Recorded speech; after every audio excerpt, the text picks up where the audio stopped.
दहेज के झूठे केस में माँ बाप को बचाने के लिए एक शख्स ने अपनी जान कुर्बान कर दी। सोशल मीडिया पर इन दिनों एक रील बड़ी तेजी से वायरल हो रही है। ये रील दरअसल राज आर्या और सिमरन की है। दोनों ही इस वीडियो में एक दूसरे पर बेशुमार प्यार लौटाते हुए नजर आ रहे हैं। इन दोनों की जोड़ी जितनी फिल्मी है, इनके नाम उतने ही फिल्मी हैं, राज और सिमरन। लेकिन असल जिंदगी की कहानी उतनी सरल और उतनी मासूम नहीं होती है जितनी रील की जिंदगी की होती है। जिस लड़की से राज बेइंतहा प्यार करता था, उसे शायद नहीं पता था कि एक दिन वो उसे अपने भाई के साथ मिलकर मरने पर मजबूर कर देगी। उसके पूरे परिवार को झूठे दहेज के मुकदमे में इस कदर फंसा देगी कि राज को अपने माँ बाप की जिंदगी बचाने के लिए खुद की जिंदगी को दांव पर लगाना पड़ेगा। बरेली के इज्जत नगर निवासी राज आर्या की खुदकुशी के मामले में उनके परिजनों ने उसकी पत्नी सिमरन के भाई कांस्टेबल सागर समेत 7 लोगों के खिलाफ रिपोर्ट दर्ज करवाई है। 2 दिन पहले राज ने सभी सोशल मीडिया अकाउंट्स पर काले रंग की फोटो डालकर अपनी फोटो हटा ली थी और फिर राज ने मौत को गले लगा लिया। लेकिन इससे पहले राज की पत्नी सिमरन ने इंस्टाग्राम पर 2 पोस्ट डालकर राज को जेल भिजवाने की धमकी दी थी। सूत्रों के मुताबिक सिमरन ने महिला थाने में अपने भाई के जरिए सिफारिश करवाकर शिकायत की थी कि जब सिमरन को पहले इज्जतनगर थाने में शिकायत करनी चाहिए थी, लेकिन उसने डायरेक्टली महिला थाने में शिकायत कर दी। आकांक्षा एन्क्लेव की राज आर्या की खुदकुशी के मामले में उनके भाई सुरेश ने इज्जतनगर थाने में सिमरन के साथ ही उसके भाई कांस्टेबल सागर और दूसरे भाई दीपक, सिमरन के पिता मुकेश, मां बबीता, बहन पूजा और बहनोई करण के खिलाफ मामला दर्ज करवाया है। सुरेश ने बताया कि उनका भाई ससुरालियों के उत्पीड़न से त्रस्त था। इन लोगों ने उसके खिलाफ महिला थाने में झूठी शिकायत दर्ज करवा रखी थी और सिमरन धमकाने वाले स्टेटस लगाकर उसे परेशान कर रही थी। सिमरन के मायके वाले उसे 10 दिन पहले विदा करके ले गए थे।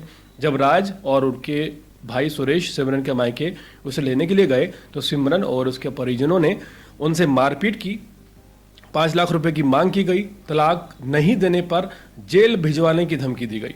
सिमरन ने महिला थाने में अपने भाई के जरिए शिकायत दर्ज करवाई थी। दोनों पक्षों को महिला थाने बुलाकर बात की गई थी। महिला थाने से लौटते समय सिमरन के परिजनों ने राज को जेल भिजवाने तक की धमकी दी थी। इस कारण राज लगातार तनाव में चल रहा था। इज्जतनगर बरेली का निवासी राज एक आम सा लड़का था, सपनों से भरा हुआ, अपने परिवार से बेइंतहा मोहब्बत करने वाला।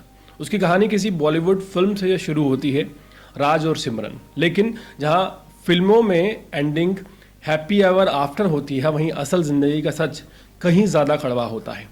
राज की आत्महत्या एक चेतावनी है, एक ऐसा आईना है जिसमें समाज, कानून और रिश्तों का असली चेहरा दिखता है। एक झूठा दहेज केस, सोशल मीडिया पर खुलेआम परिवार को धमकियां, परिवार के प्रति राज की चिंता और अंत में खुदकुशी। राज को मजबूर करने वाले ये सभी उसके अपने रिश्तेदार थे, उसकी पत्नी और उसके मायके वाले। और अफसोस की बात यह है कि उन्होंने न केवल झूठा केस किया बल्कि राज और उसके परिवार को बदनाम कर जेल तक भेजने की लगातार धमकियां दी गई। आज सवाल ये उठता है कि क्या झूठे केसों पर सख्त कार्रवाई नहीं होनी चाहिए? आखिर क्यों पुरुषों के लिए कोई कानूनी सुरक्षा हमारे देश में मौजूद नहीं है? क्या मेंटल हेल्थ को लेकर समाज अभी भी उतना ही असंवेदनशील है? यह सिर्फ एक लड़के की नहीं बल्कि ऐसे हजारों मर्दों की कहानी है जिन्हें मर्द होकर दर्द नहीं दिखाना चाहिए, अक्सर ये कहकर चुप करा दिया जाता है।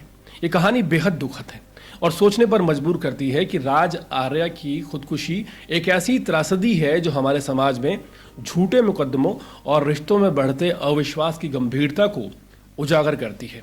कुछ मुख्य बातें जो इस घटना से सामने निकल कर आई हैं वो ये हैं कि दहेज कानून का दुरुपयोग कैसे हो रहा है। दहेज उत्पीड़न के कानून IPC 498A का उद्देश्य महिलाओं की सुरक्षा था, लेकिन इसका दुरुपयोग समाज के लिए एक गंभीर मुद्दा बनकर उभरता हुआ लगातार नजर आ रहा है। अक्सर पुरुषों को मानसिक स्थिति की अनदेखी कर दी जाती है। राज जैसी घटनाएं इस बात की ओर इशारा करती हैं कि मानसिक उत्पीड़न से पुरुष भी उतने ही प्रभावित हो सकते हैं जितनी कि महिलाएं होती हैं, लेकिन पुरुषों पर ध्यान नहीं दिया जाता। पारिवारिक दबाव और समाज की भूमिका जो है वो बहुत मैटर करती है। जब परिवार ही भरोसे की जगह ना बने तब व्यक्ति के पास क्या रास्ता बचता है? राज ने अपने माँ बाप को बचाने के लिए खुदकुशी जैसा कठोर कदम उठाया। यह अपने आप में बहुत बड़ी सामाजिक विफलता है। सोशल मीडिया पर सार्वजनिक धमकियां मिलना इंस्टाग्राम जैसे प्लेटफॉर्म पर धमकी भरे पोस्ट डालना एक व्यक्ति की मानसिक स्थिति पर बहुत गहरा असर डाल सकता है। इसे साइबर बुलिंग और मानसिक उत्पीड़न की श्रेणी में देखा जाना चाहिए, लेकिन ऐसा नहीं होता है। राज आर्य की घटना सिर्फ एक व्यक्ति की निजी हार नहीं है, बल्कि पूरे समाज व्यवस्था और रिश्तों की विफलता है। जब कानून का दुरुपयोग होने लगे, जब झूठ सच्चाई को दबाने लगे और जब इंसान को इंसाफ की जगह खुदकुशी का रास्ता अपनाने पर मजबूर होना पड़े, तब एक पुरुष जाए तो आखिर कहाँ जाए। इस तरह के तमाम मामले लगातार पूरे देश से सामने आ रहे हैं, जो वाकई हैरान करने वाले हैं। राज और सिमरन की जो कहानी है, जो सोशल मीडिया पर रील्स वायरल हो रही हैं, उनमें वो दोनों बहुत ज़्यादा खुश नज़र आ रहे हैं। लेकिन क्या राज ने कभी सोचा था कि जिस लड़की के लिए वो अपने हाथ पर टैटू बनवा रहा है, वही लड़की अपने पुलिस वाले भाई के साथ मिलकर एक दिन उसके पूरे परिवार को झूठे दहेज के केस में फंसा देगी और सोशल मीडिया पर पोस्ट डालकर उसका उत्पीड़न करेगी। इस पूरे मामले पर आपकी क्या राय है, कमेंट सेक्शन में ज़रूर बताएं। और इसी तरह के अपडेट्स जुड़े रहने के लिए देखते रहिए अर्पण न्यूज़। बहुत बहुत शुक्रिया।